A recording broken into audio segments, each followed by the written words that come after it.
اللهم صل وسلم على الرسول وآل النبي العظيم. بسم الله الرحمن الرحيم. اللهم صل على Muhammad wa alihi tayyibin at-tahirin al-ma'sumin. En el nombre de Dios, el clementísimo, el misericordiosísimo. La bendición y la paz sean con los profetas, especialmente con Muhammad y su familia purificada, también con Jesús y Moisés y todos los mensajeros y profetas a lo largo de la historia. Estábamos viendo el tema de los atributos con que se presenta a Dios, misericordiosísimo, clementísimo, misericordiosísimo, Ar-Rahman Ar-Rahim.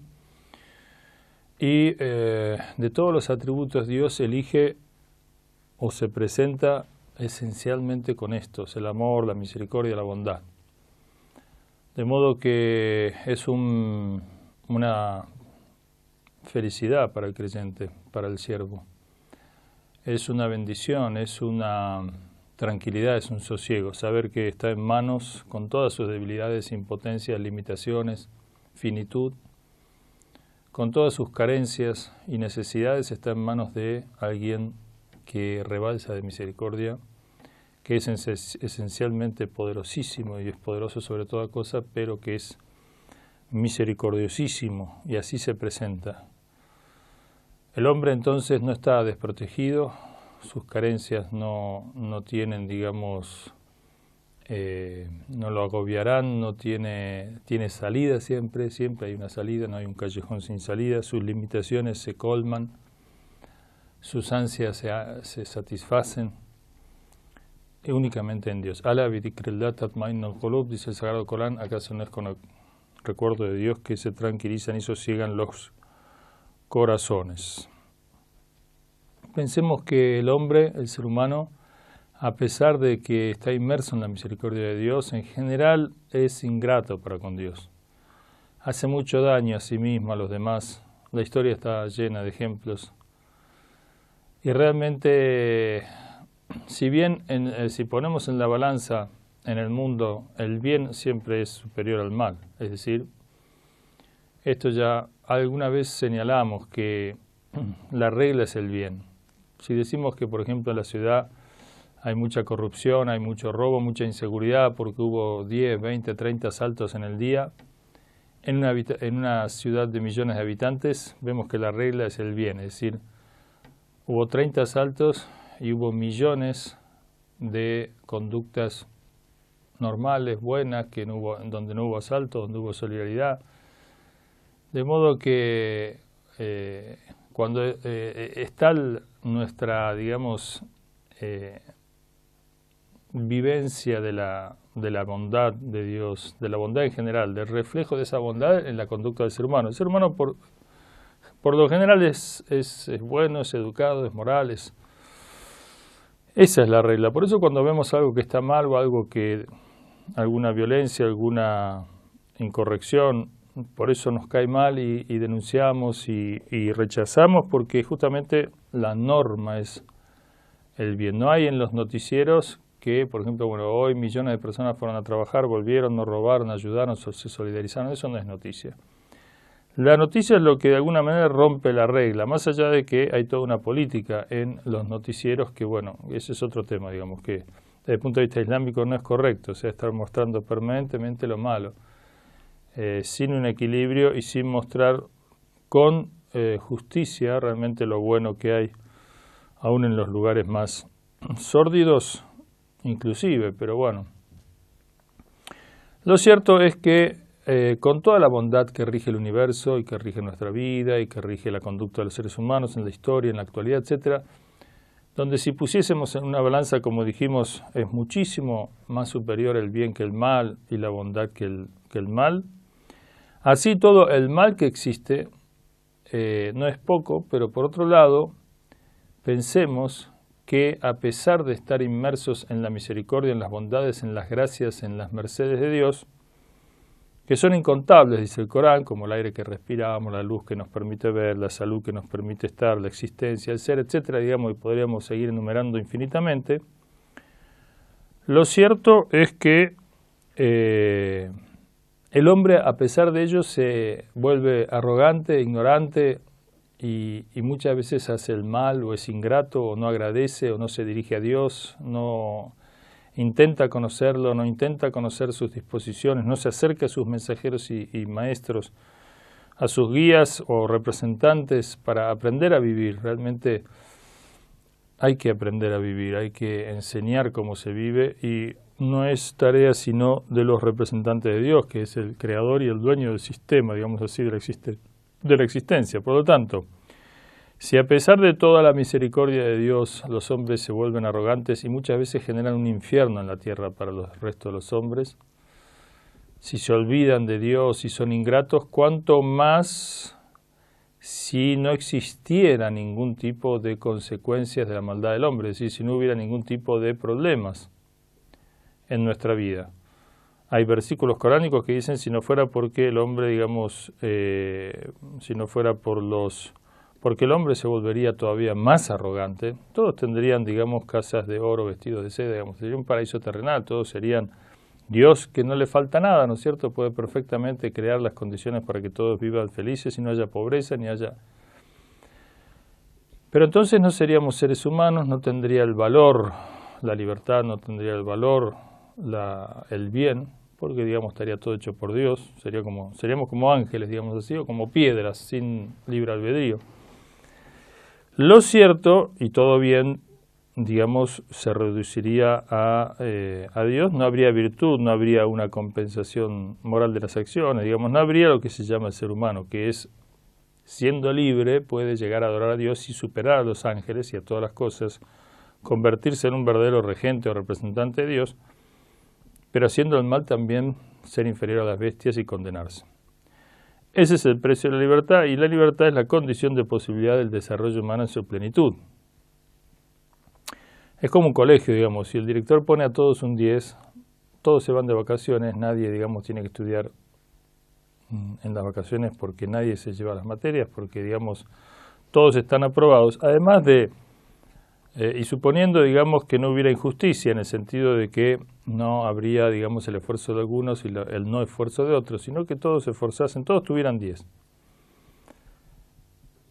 De modo que fuera un colegio una escuela donde todos, por obra y gracia del director, digamos, no por ellos.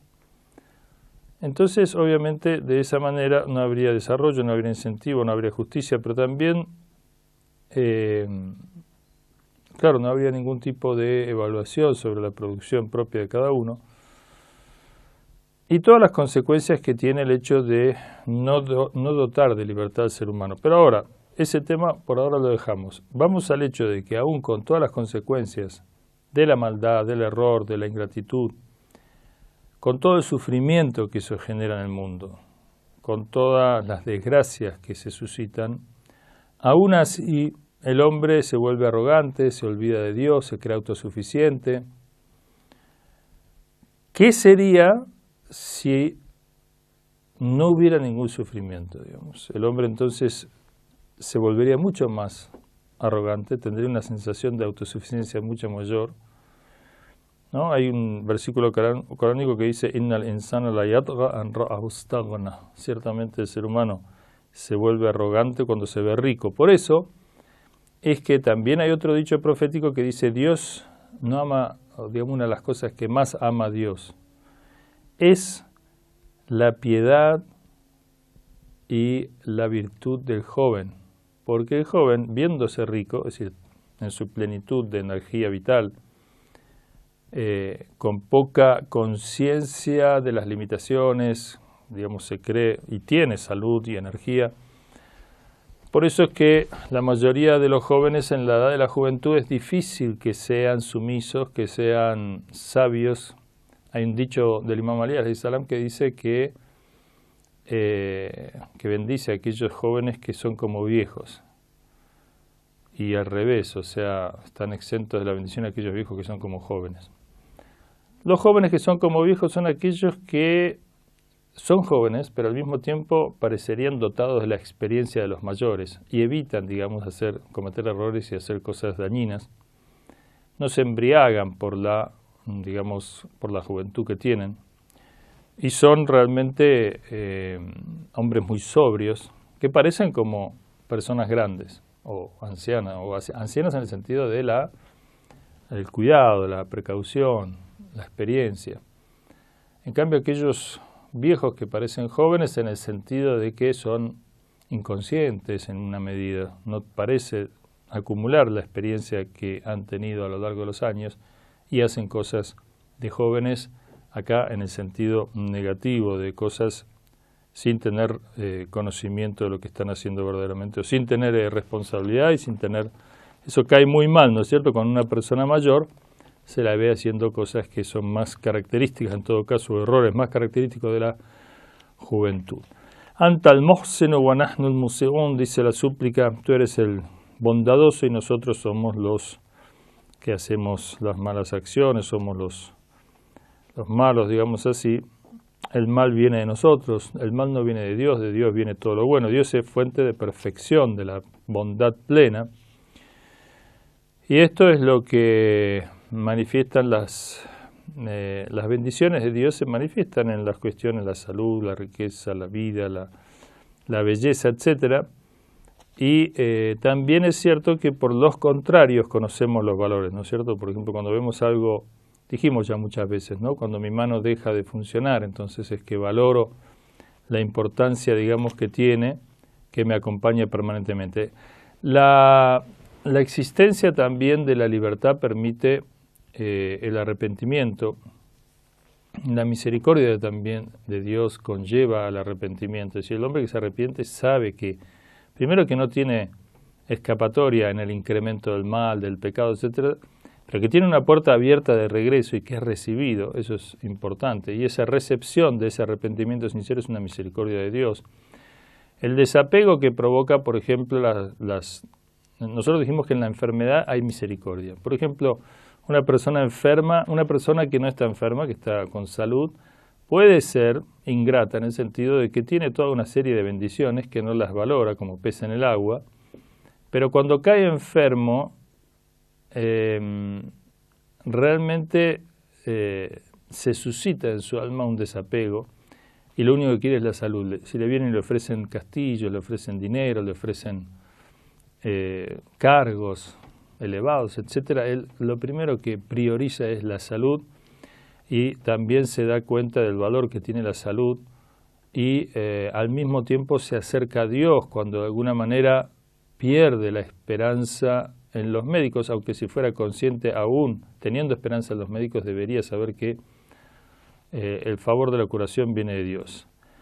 Hay un dicho profético que dice: Man aada maridan fillah lam yas'al al marid, lam yas'al al marid, lil aid shay'an illa istajaba, Allahu lah o lahu. Dice, quien visita a un enfermo por Dios, para Dios, va y lo ve al enfermo, queriendo acercarse con esa buena acción a Dios, no pide el enfermo para ese visitante que lo visita ninguna cosa, salvo que Dios se la conceda. Por eso Ali ibn Abi Talib alayhi salam se descalzaba y le preguntaban: ¿a dónde vas? Voy a ver a los enfermos. ¿Y por qué te descalzas? Porque es el lugar del descenso de la misericordia de Dios, junto al enfermo, con el enfermo. Por lo tanto, la persona que dé un paso hacia el enfermo para visitarlo, Dios le borra pecados, Dios lo agracia. Es un favor para el enfermo, pero también es un favor para el que lo visita. Lo mismo que quien acompaña los funerales, también tenemos estos dichos, ¿no? Quien da pasos para acompañar a los fallecidos en la última instancia que van a ser llevados al cementerio. Assalamu alaikum wa rahmatullahi wa barakatuh.